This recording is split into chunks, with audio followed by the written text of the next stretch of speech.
Thank you very much, Miki. Thank you to the Wilfried Martens Center for this very, very important event. And as Mikuláš Dzurinda has said, it's absolutely vital that we continue in doing what we are trying to do, is to influence and to shape EU policies that they are more successful in the more and more, ever more challenging world.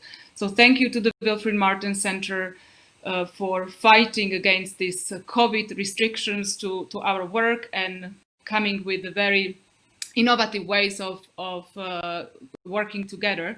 Thank you to also to Anton Tunega Foundation for co-sponsoring this part of the event. It's a great privilege for me to chair this panel on current challenges to religious freedoms, because maybe also because of my family background. My grand-uncle, Father Mikuláš Lexmann, was one of the first martyrs of the communist regime, where the Marxist ideology was trying to eradicate any religion and freedom of thoughts of the country. So that's why, for me, it's a privilege to chair this panel. Also, today is a very symbolic day because we are observing the Red Wednesday, which is a day when tonight many cathedrals, many bridges and civic buildings will be lit in red to symbolize the blood of the martyrs of religious unfreedom or of prosecution of people because of their religion. So without further ado, because we are a bit late, I'm going to introduce our distinguished speakers. We have among us Heiner Bielefeldt, who is a philosopher, historian, and theologian, and is a professor of human rights and human rights policies at the University of Erlangen. But what is more important is that Heiner was a special rapporteur of the UN for religious freedoms for 6 years.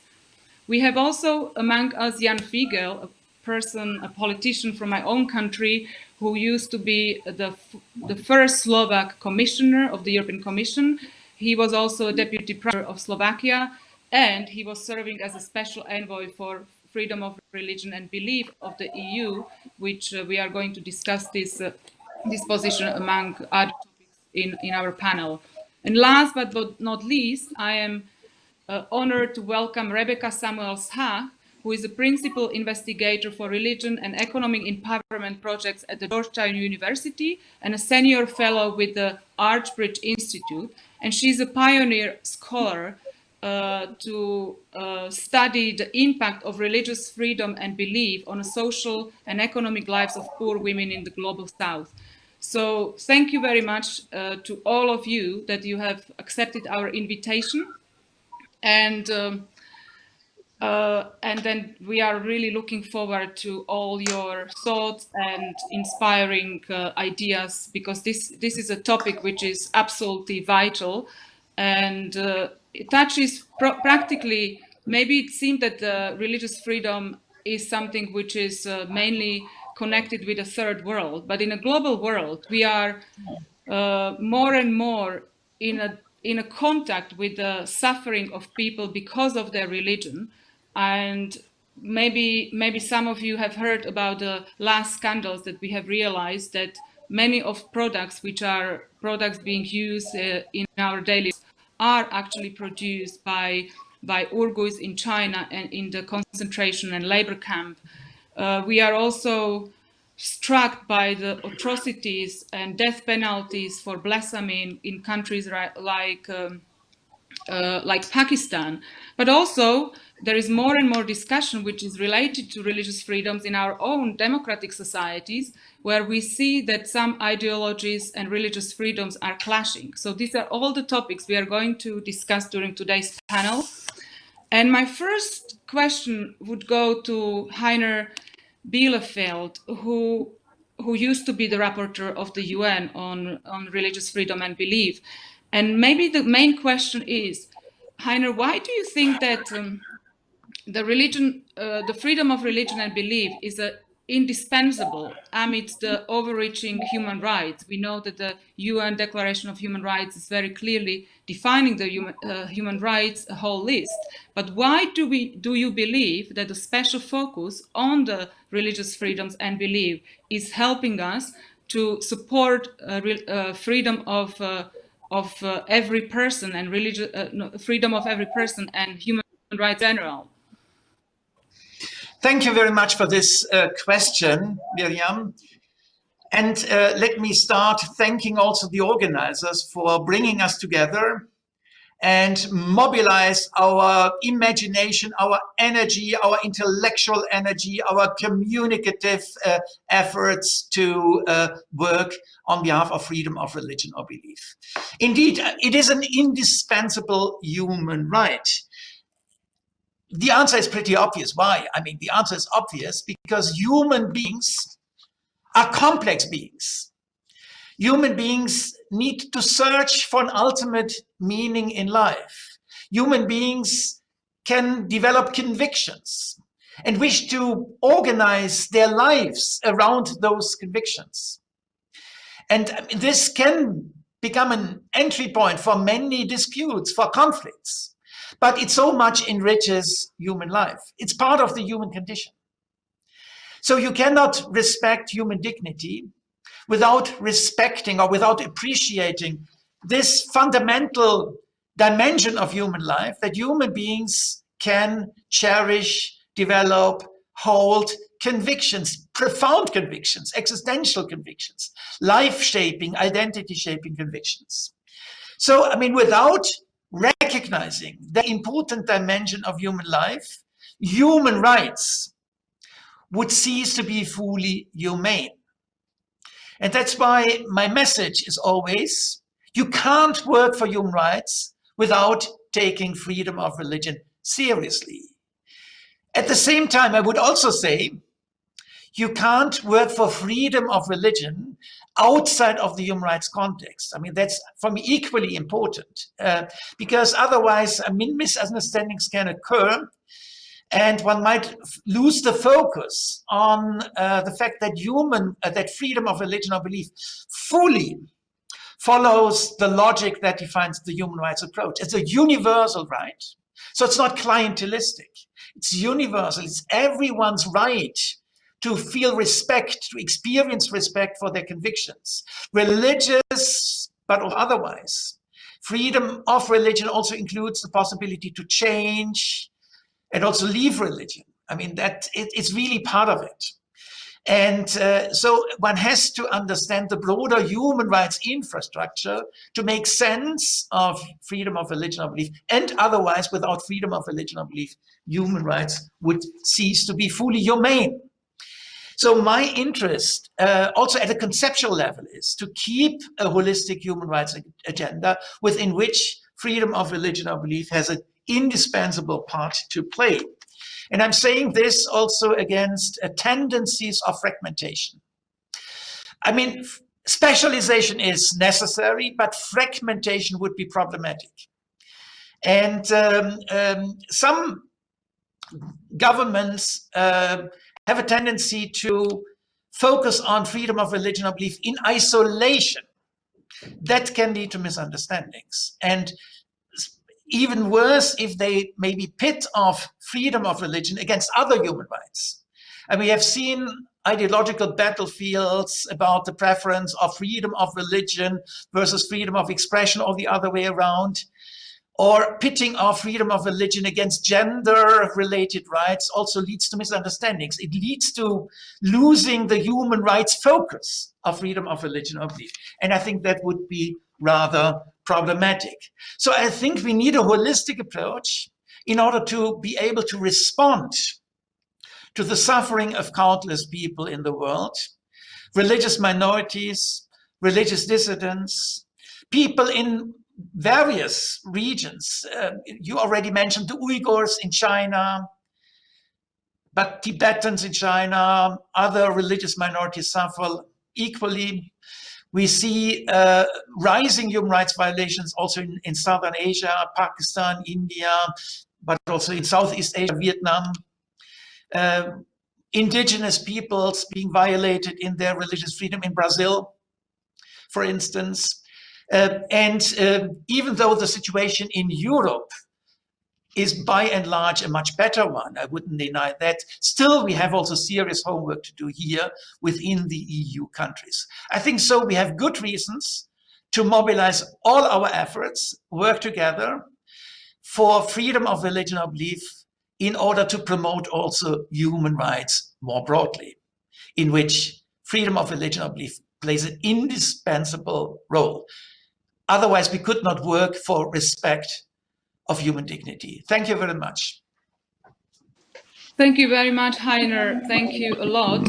I have some follow-up questions, but because we started a bit late and Jan Figel unfortunately has to leave us in, I think, 1:30, I will now give the floor to Jan, and then we will start a discussion in the second round.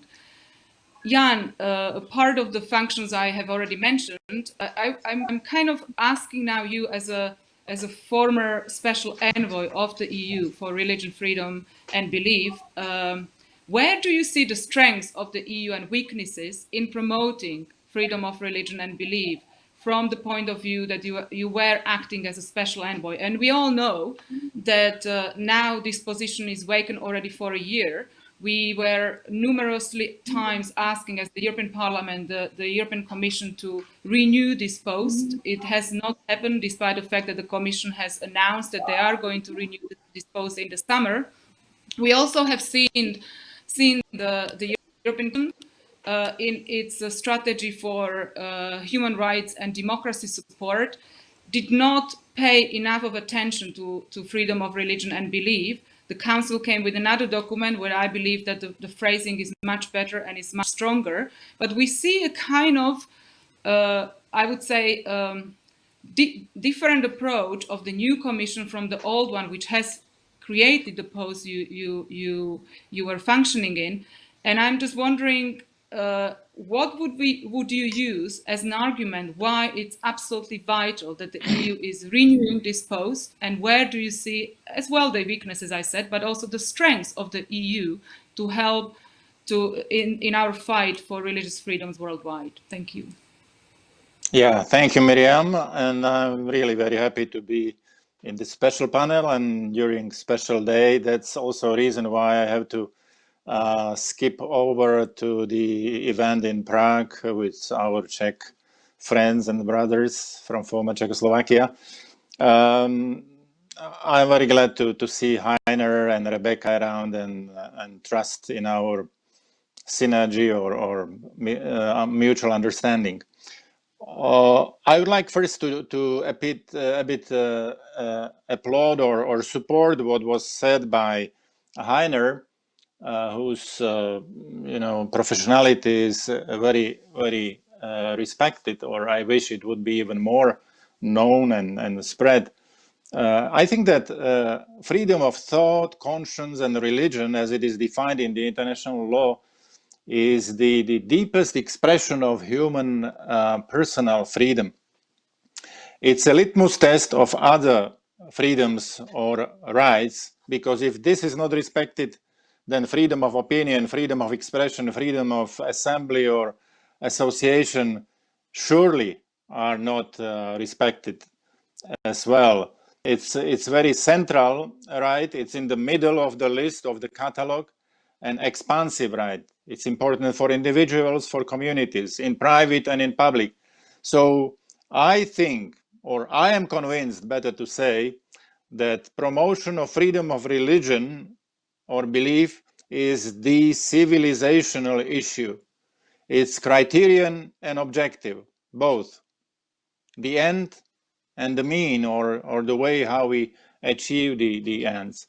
And of course, today a lot of identity politics is growing and more influential. So if we don't care about the important component of identity, human conviction, human faith, then we are lost in 21st century.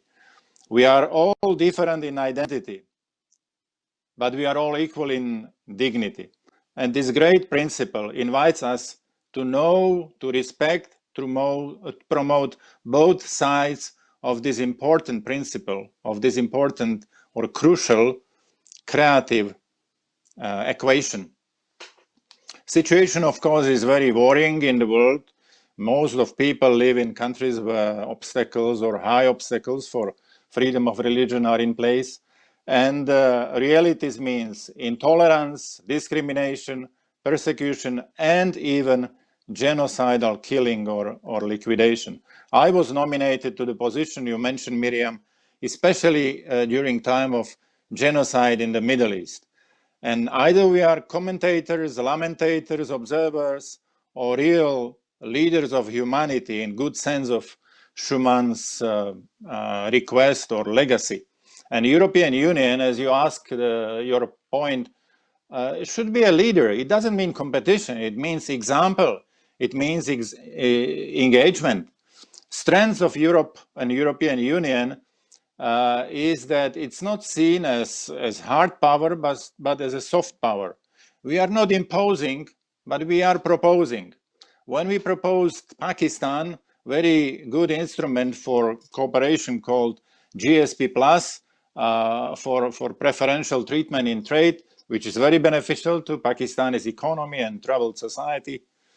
We can ask also for certain very objective criteria for human rights, for labor rights, for environmental protection, fight against corruption, justice for all. And this helped to create atmosphere where the new government came into power, when Constitutional Court finally, after 9 years, released Asia Bibi.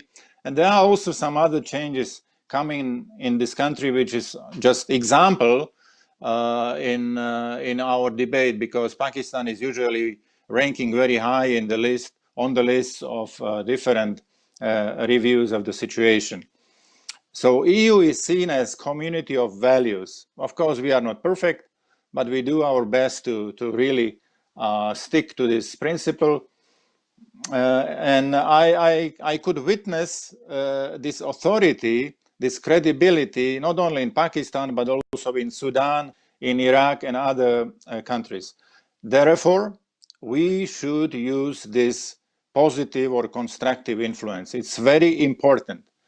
FORB as a policy was missing in the portfolio of European Union foreign and security policy, which was a mistake. And I am glad that in 2013, Council adopted guidelines for promotion of freedom of religion or belief, which is a very important political and diplomatic tool. Secondly, in Parliament in 2000 or from 2014 on, there is an intergroup dealing with freedom of religion or belief and religious tolerance. Very important expression of not only individual, but institutional care or interest on this agenda. And since 2016, there was special envoy, first ever, dealing with these issues. I had very good contacts with Heiner Bielefeldt, with Ahmed Shahid, with US ambassador at large and other representatives. After my nomination in 2016, or from 2016 on, several member states started to do the same or follow this line.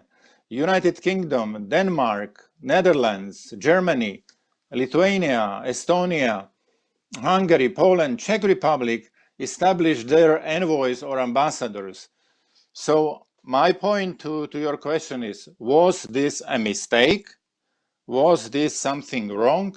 No, it was very logical response to the situation or global crisis around FORB, which we witness. Secondly, European Parliament in 2016 February, when it adopted a very strong resolution on genocide in Syria and in Iraq against Christians, Yazidis, Shia Muslims, and other minorities, with overwhelming majority requested European Union to establish permanent position of special representative for promotion of freedom of religion or belief. Was it mistake of the Parliament? Parliament thought it wrongly, incorrectly? Parliament, Commission, Member States. As example, to those who oppose such institution or such position, I must say that good example is in Geneva. There is United Nations Human Rights Council with a special position of Human Rights Commissioner, High Commissioner for Human Rights, Michelle Bachelet currently. And there is also special United Nations rapporteur on freedom of religion or belief in the world, currently Ahmed Shahid. Is it a conflict? Is it misunderstanding? It's a competition?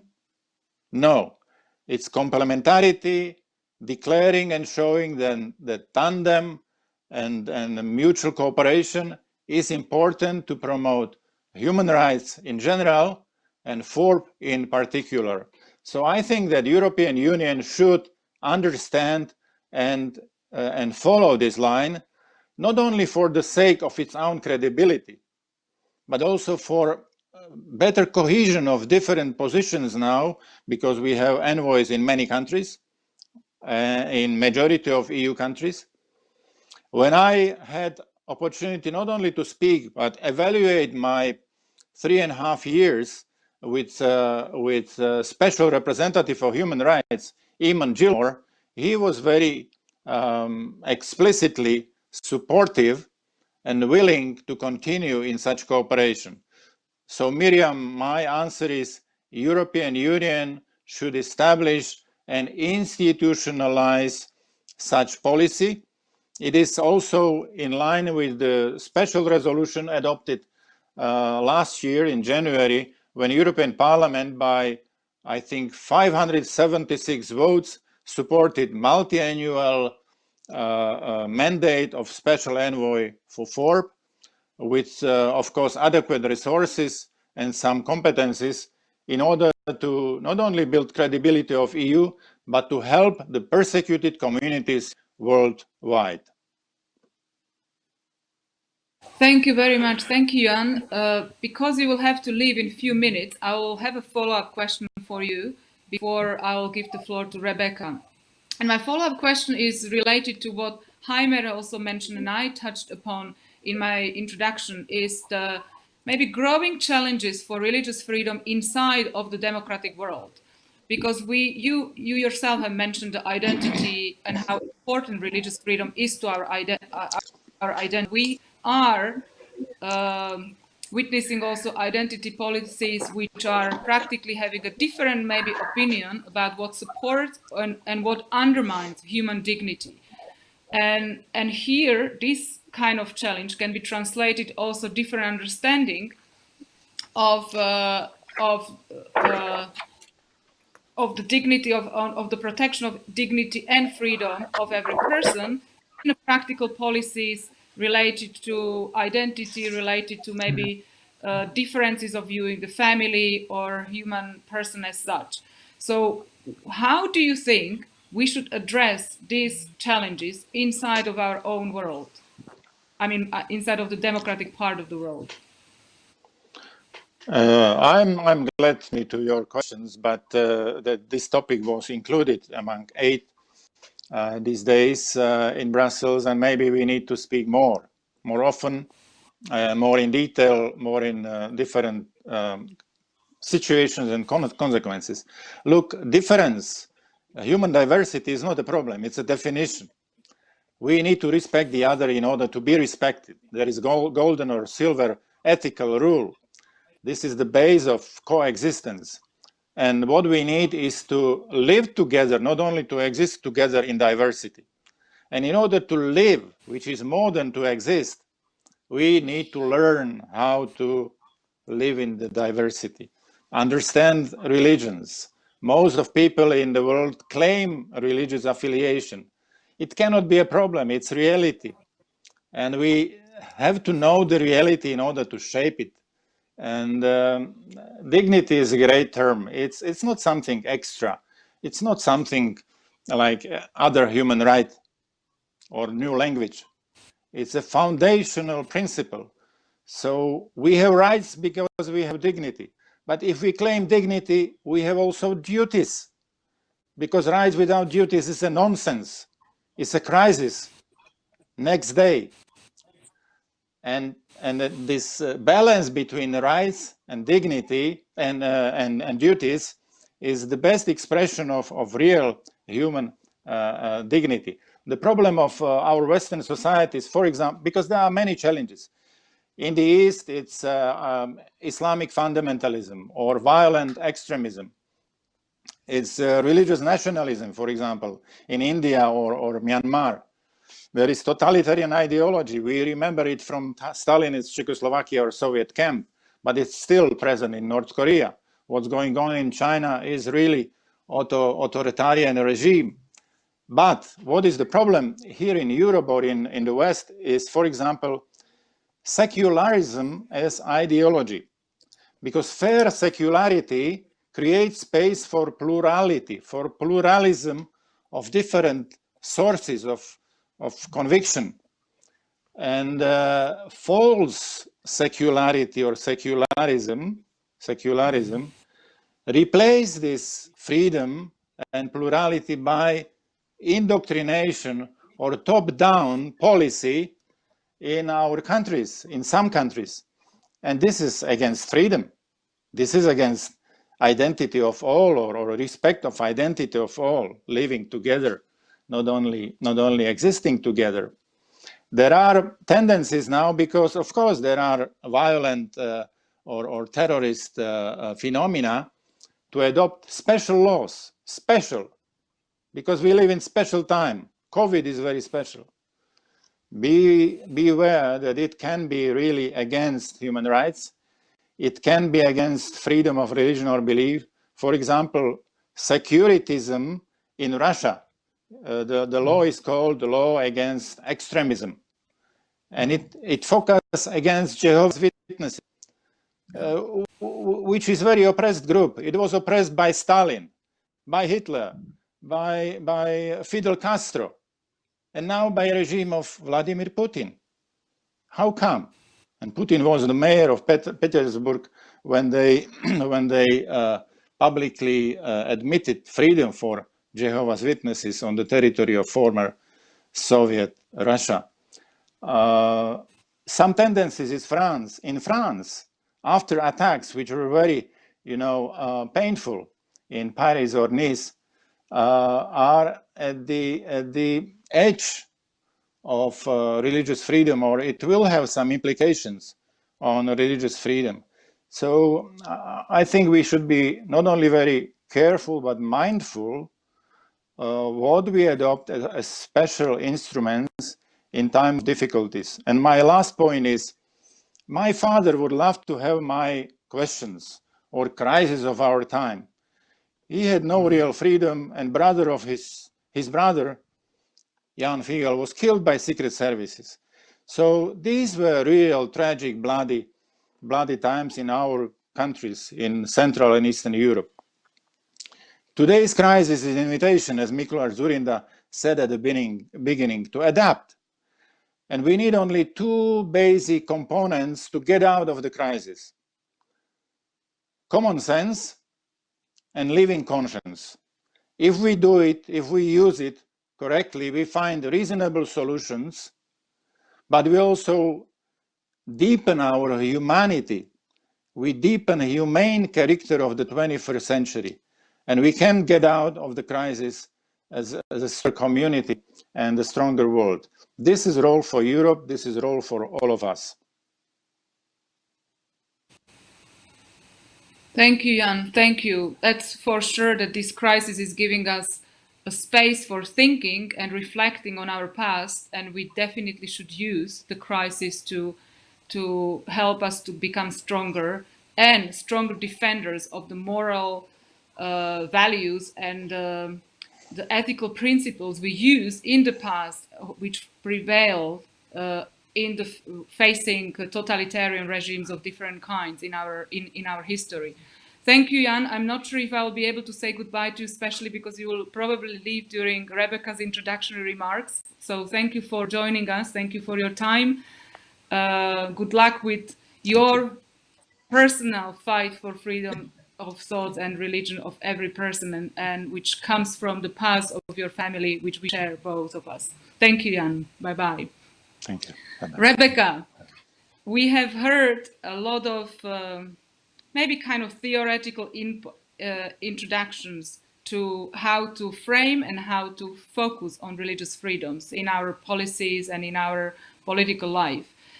You are an academic, but you are also looking into very practical issues, how religious freedom is related to social status, and especially of poor women in the global south. So maybe if you could help us to understand what policies do you think can help to reverse the shrinking space for religious freedom in some countries, and what practical examples maybe you can bring out of your research that we should probably implement in our approaches and policies?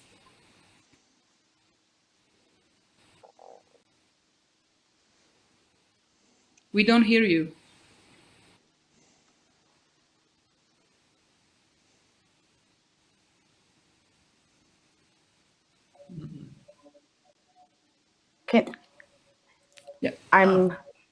Can you hear me? Yes.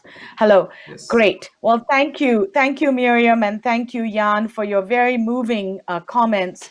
And thank you, Heiner, for your theoretical framing of this very important issue. Miriam, the area I'm going to talk about is, of course, South and Southeast Asia. And before I go into my own work, I wanted very briefly to just sketch out, if I could, some of the key issues or factors that are contributing factors to the high levels of restrictions, and to paint a picture of the high levels of restrictions in this particular area of the world. I will talk a little bit about Pew and their report, their 10th report. This region, first, let me just frame it for you, is a rich region. It's rich in cultural and religious diversity, but it is also a region that sees some of the worst religious repression. Jan mentioned a little bit about some of the types of religious restrictions you see in this part of the world. According to Pew's 10th annual report on religious restrictions, South and Southeast Asia is ranked higher than all other regions on the Global Restriction Index. That is to say, this region of South and Southeast Asia is ranked higher than even the Middle East. In the most recent Pew report that came out a few days ago, and I urge you all to look at it if you haven't, it is for 2018, but it's telling because among the world's most populous 25 countries, 3 of the 5 countries that have the highest level of restrictions on religion, when you take both government restrictions and social hostilities, come from Southeast and South Asia. There are 3 factors. The first factor, I think, that contributes, and my own work on the intersection between religious freedom, freedom of religion or belief, and development, in some ways is a way of trying to, as you said in some of your earlier discussions with us on the email, Miriam, to try and reverse this negative trend. But let me first outline where these negative trends come from. And the first force, or the first factor, is this phenomenon of ethno-religious nationalism. Now, we've talked about this, and I think Jan mentioned it briefly. We see this in Burma, where the Mabata, an ultra-nationalist Buddhist group, uses ethnicity. And ethno-religious nationalism occurs when religion becomes entangled with aspects of group identity like ethnicity, and particularly when the majority group lay claim to a superior idea of national identity, a fact that I'm sure is not lost on you in Europe. In Burma, the Mabata use their Bamar ethnicity to mobilize against the Rohingya Muslims and the Kachins in Sri Lanka, Kachin Christians. In Sri Lanka, another ultranationalist Buddhist group, the Bodu Bala Sena, use Sinhalese identity to engage against Tamil Muslims and Christian communities. In all these contexts, the challenge for religious freedom is that these borderline extremist groups might at some level reflect the latent sentiments of the majority. In some ways, ethno-religious nationalism can be good. It can preserve the cultural heritage of the nation. So in some senses, I paint a negative picture, but I also want to show there are some positive aspects to this region. But the danger comes when these extremist groups utilize political, social, or extrajudicial means to force the majority's traditions, beliefs, and institutions to conform to their exclusivist and extremist views. So the first factor that drives the restrictions in the region is ethno-religious nationalism. The second factor that drives this is government restrictions. The second factor that drives restrictions on religion and freedom of religion or belief is government restrictions. I'm not going to spend a lot of time on this. Many people already know it from reading, but I would like to say that many of the countries in this South and Southeast Asia region do or did possess reasonably robust democratic institutions and robust civil societies. It is likely that the democratic nature of the institutions across the region actually made it possible for extremist and exclusivist sentiments, otherwise espoused by some sections of the population, to creep into the halls of government. Almost all the governments in this region impose far-reaching regulations on religious affairs, including on the religious institutions of the majority. And now that's key. They not only impose it on the minority communities, but they impose it on the majority communities. In other words, all the governments in the region assume the government control of religion is legitimate. All these countries have a baseline of very high government involvement in religion. Now, governments restrict religion not just through their control of religious freedom, not just through their control on religion, but also through constitutional language. In Sri Lanka, we have constitutional favoritism for Buddhists, which allow them to restrict religion of other groups, despite the judiciary's assertion of secularism.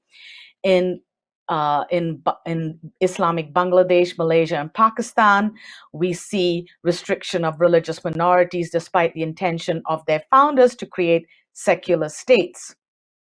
The third force, or the third factor that leads to these very, very high levels of restrictions in this region, shockingly high restrictions of FORB in this region, is an external one.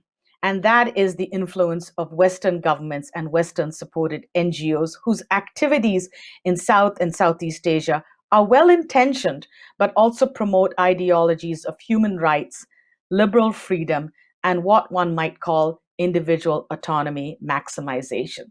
Now, Jan touched on this when he talked about secularism in Europe, and I'm grateful for that. In some ways, he's set up this section. The human rights NGOs in the region, in the South and Southeast Asia, with Western governments backing, are motivated, they have the right motivations by the rising religious extremism and restrictions on vulnerable minorities. They in turn use these undeniably awful reality to double down on an ideological combination of secularism and liberalism that seeks to curb religious influence in the public sphere in order to make room for expansive notions of individual autonomy. Remarkably, much of the opposition, and this is key, to religious restrictions and extremism in India, for example, reflexively invokes slogans and ideologies of secularism and separationism. Now, in India, these ideas have some indigenous counterparts and traditions where there's an explicit constitutional reference in India to India as a secular state. However, and this is important, secularism per se is strongly associated with Western political ideas and models. Additionally, it carries with it hints of religious hostility and indifference, and it lacks a wide and deep cultural resonance in that it does not extend much beyond English-speaking metropolitan elites. It doesn't extend beyond people like myself, for example.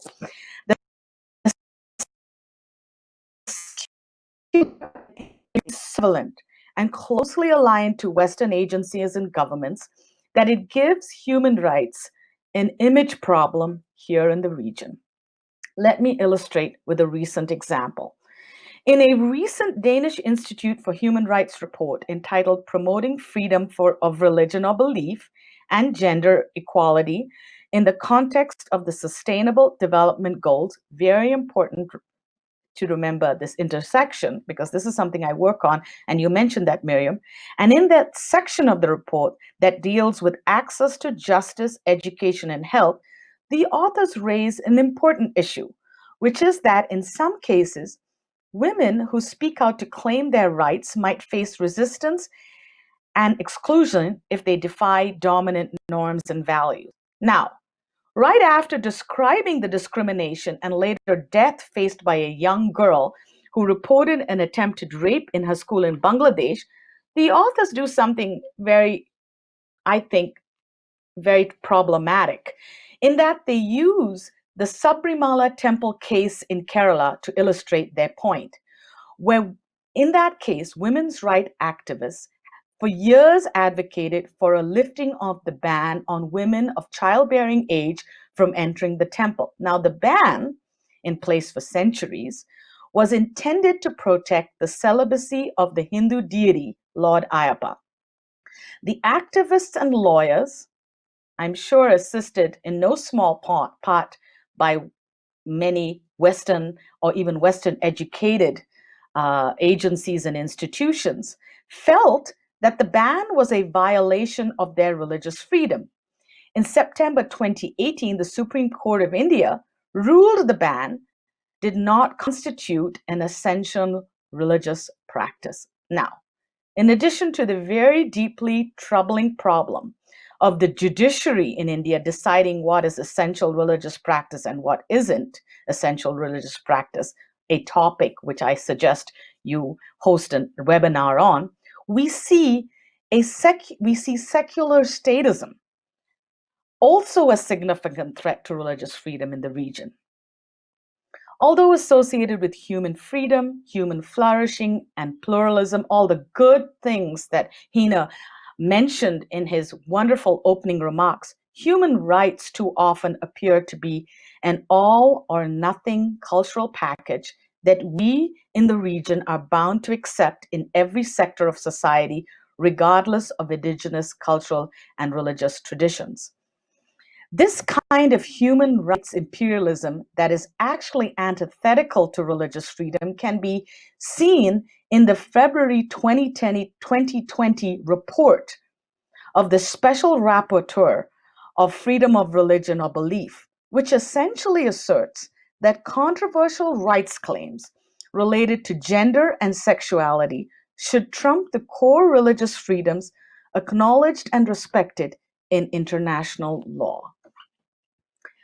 What I do in my research, and I'll be very brief, is that I study and quantify. I do two types of research. One is a large household survey where I quantify and clarify the pro-social and pro-developmental outcomes for the poor of religion and, in effect, religious freedom. And I have two key findings. One is that deeply held religious beliefs and practices are associated with very important pro-developmental outcomes. Now, these could be deeply held religious beliefs and practices of almost all religions, and people who are devout or for whom religious beliefs are deeply and personally held are more likely to know an interest rate.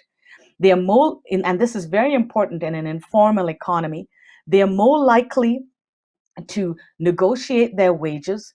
They're more likely to own a business. The men are less likely to drink, and they are less likely to use force to control their lives. In other words, religion has an on-the-ground impact in the lives of the poor.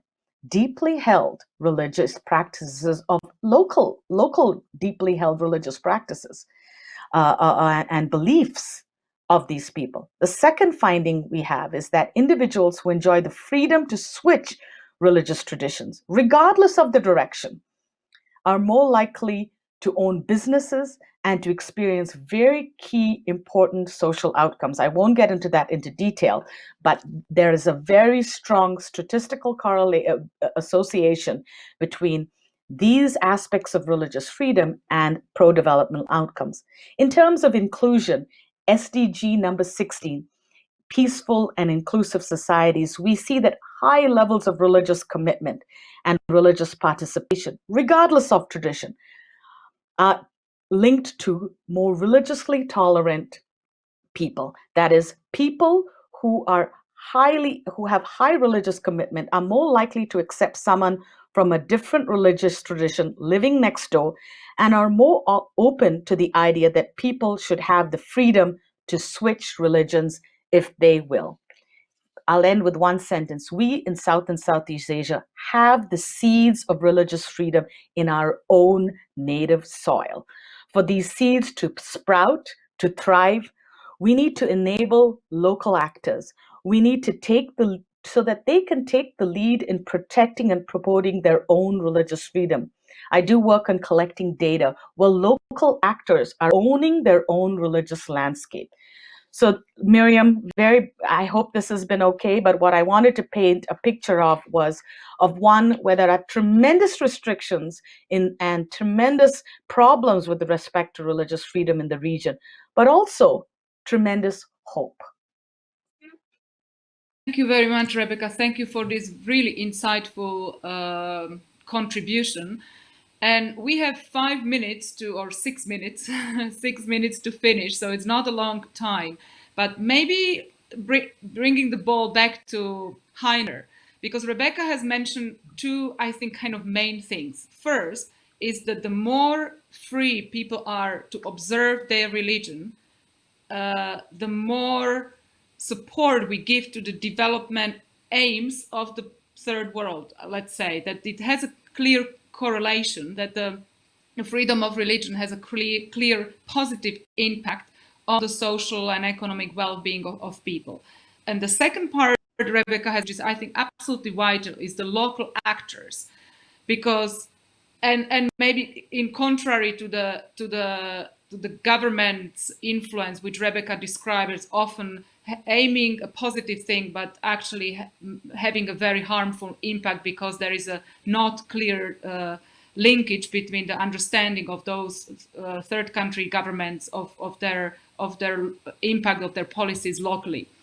So UN as a global organization, was UN and is UN able to kind of bring on board these local actors, that we don't have the kind of implementation of the policy like top down, which means that the UN makes a decision and we are forcing the countries to implement it, but the kind of solutions come from the grassroots local actors who are of support of religious freedom and belief. Okay, so I'm deeply convinced that the most important actors are always the local actors. So any meaningful and sustainable change in a society must mainly rest on those people living in the community. And my understanding also of human rights work and freedom of religion work of the United Nations is not mainly a top-down model. It's more of the other way around. So for instance, what the UN does in a somewhat different element is protecting human rights defenders, defending defenders on the ground. But it means, I mean, recognizing, first of all, what happens on the ground. Meaningful human rights work can only be contextual work. So you have, first of all, to understand. And that's an ongoing process.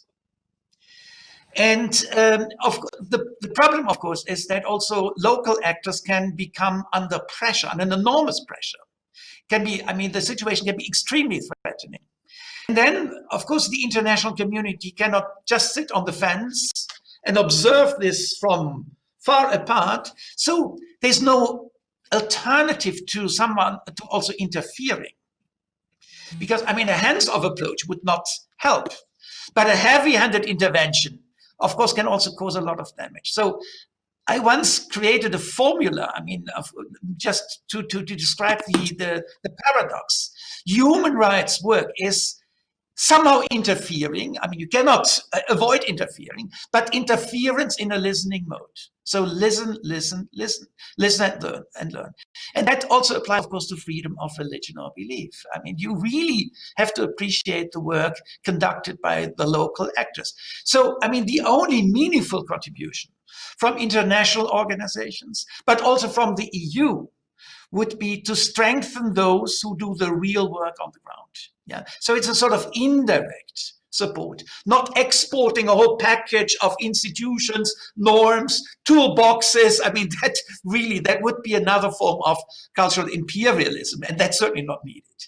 It's certainly not what is meant in a meaningful way when we talk about human rights work. I would like to also briefly refer to Jan's presentation. I mean, he mentioned a number of different commitments of the EU in the past. Let me just single out one. The EU guidelines, the 2013 EU guidelines on religious freedom. Whenever I conducted fact-finding missions in various parts of the world, including in the part where Rebecca lives. I was in some of these countries myself, always trying to listen and learn and understand, but also experience in a climate of intimidation. So whenever I had these missions, I also met with EU representatives, sometimes in an embassy in the capital, and the experience was a mixed one. So those EU guidelines are generally known, but not systematically known and not really fully unpacked in their potential. What I like with the EU guidelines is actually they are contextual.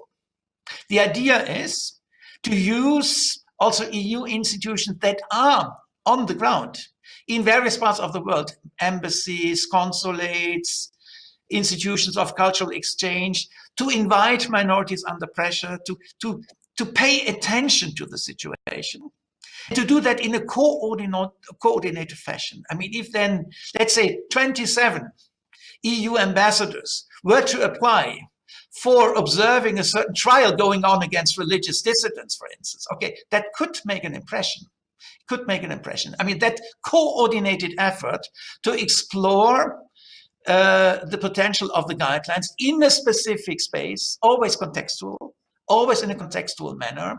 I mean, I think that really needs to be explored more systematically. And here, actually, I would also see a guiding role for the intergroup that Jan mentioned as well. And I know some of the persons who are very committed in the intergroup. So also, I would like to pay my tribute to their efforts. But contextuality is really what matters in that sense. I am fully on the same page as Rebecca. You cannot do meaningful work without listening to the voices of people who work on the ground, the communities themselves. Anything else would be against the spirit of human rights and religious freedom, in my view. Thank you very much. Thank you, Heiner. We don't have any questions from the audience, but we really have to wrap up now. So if you have anything like a final sentence to add, maybe use the time now, and then I will give the final sentence to Rebecca, and then we'll have to close. So I don't know if, Heiner, you have anything to add as your final thought, or we will leave it to listen. Okay, let's say carry on. Yeah, and the worst, we cannot afford not to do it, even though we might make mistakes from time to time. Yeah? But we have to carry on. Otherwise, I mean, political cynicism would go spiral, and that's something we have experienced also in the last couple of years. So, I mean, we cannot afford not to work on freedom of religion or belief, in spite of all the risks, all the mistakes, some stupidity, but we can always try to make it better. Thank you very Miriam, much. Miriam, I want to say, there's 30 seconds just to say that I appreciate what Heiner said about listening. I also appreciate about working with people on the ground. I think a very good way to make common ground with what quote unquote bad actors is to work with issues that they too are concerned about, the issues of core developmental, key developmental goals. And I think the SDGs are excellent for that, because working on girls' education, working on maternal mortality, and identifying clearly the intersections between FORB restrictions and violations and core developmental goals is key. And I think that is the way we can move forward. Thank you very much, Rebecca. This is very thoughtful, and thank you for actually encouraging me. Yesterday, I was in a meeting where I was representing the EPP, and we were writing our resolution on Belarus, and I was very much promoting that the EU should get in touch with the religious communities on the ground to support the fight for freedom and democracy in the country. And unfortunately, my intention was overturned by the other political groups who did not agree to have a specially mentioned religious groups. So I will continue with my struggle, because I believe, and I'm even more inspired by your words, to support religious freedoms, because it seems that this is one of the keys to human freedom, democracy, rule of law, and economic and social well-being. So thank you so much for your contributions. I apologize for the technical challenges we had, but we have to overcome those, as we have to work only online. I wish you all good health, and I'm looking forward to our further cooperation. And thank you for your support in the fight for religious freedoms worldwide. Thank you. Thank you. Thank you. Bye-bye. Thank you. Thank you. Stay healthy. Bye-bye. Bye-bye.